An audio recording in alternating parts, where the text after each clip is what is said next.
Okay, all-time Bitcoin. Very informative. Okay, so if we go to the month here, oh man, that doesn't look good. That doesn't look good at all. See, I was hoping it was going to get over the 11.9 that it hit, because it came down to here. Where are we at? Where's the lowest point over here? 9.5, 9.4.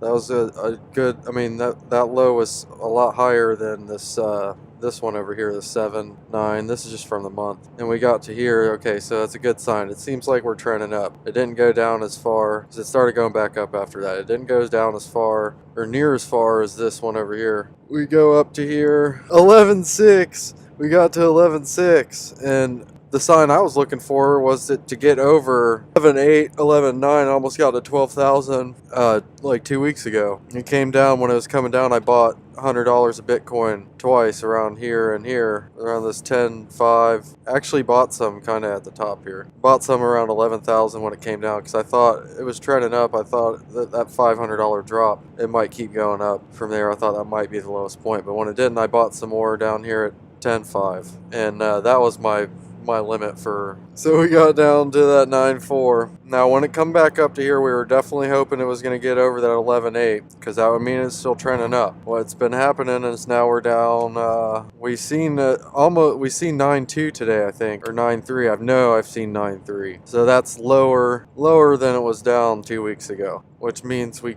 could be on a trend down, which in the long haul isn't a killer. We just got to keep buying Bitcoin at our cheapest prices. Tag you in.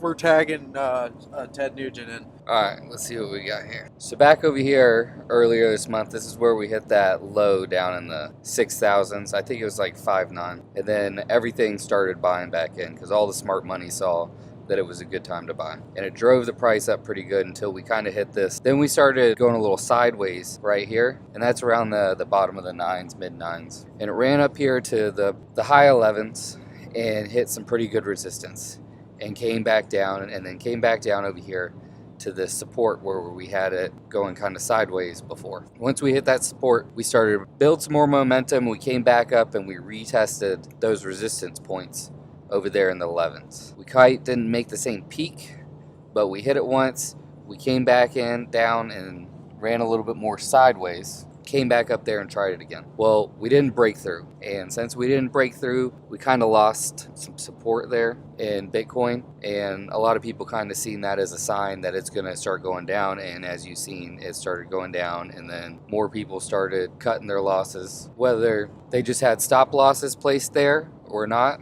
I don't know. It could fall down from here to 7,000s. If it breaks this support here around the 9,000s, it could go down to the 7,000s. And if that happens, I'm just going to call it a dollar cost average and buy up some more there, because I kind of did the same thing that Steve did the other day. Sold out in the high 11s and then rebought back in the 10s. He was saying it was going to go down a little bit further, but I figured get the profits and hold on, because Bitcoin, even if it goes down from here, it's going to go back over it. And if it keeps going down, we'll buy in a little bit more here and there and use that dollar cost average in our favor. All right, back to Steve. Tag. Yeah, that's words I don't know how to use. My move when it did get down to the 9,000, since I didn't get that big of a profit when I sold the USD. Like, I bought in at kind of like high 10 still, even though I sold it at 11.5. I bought kind of in at like 10.8 or when it got to 10.8, I bought, because it was hanging out for a few hours. Like, when you're watching this stuff, like by the hour, you're just like so into it. You're like, it moved $100 down. Shit, buy. Woo, got him. No, but so yeah, I bought in around 10.8.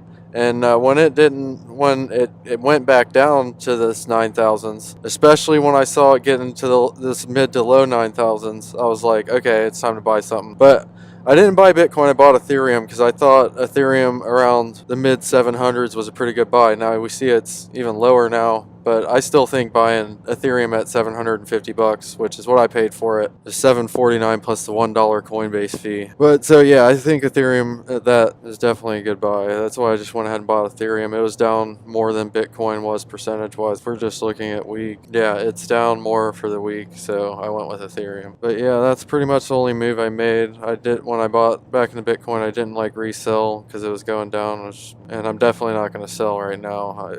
We probably could see it go back up to the 10,000s and then go back down maybe, or close to that. I don't know. It could just be going down from here. All right, that's gonna wrap it up with swing trades. Ted and Steve. Steve and Ted. Like the video, subscribe to the channel, hit us up on Twitter with a nice follow. Leave a comment in the taco bin. We're running all out of tacos.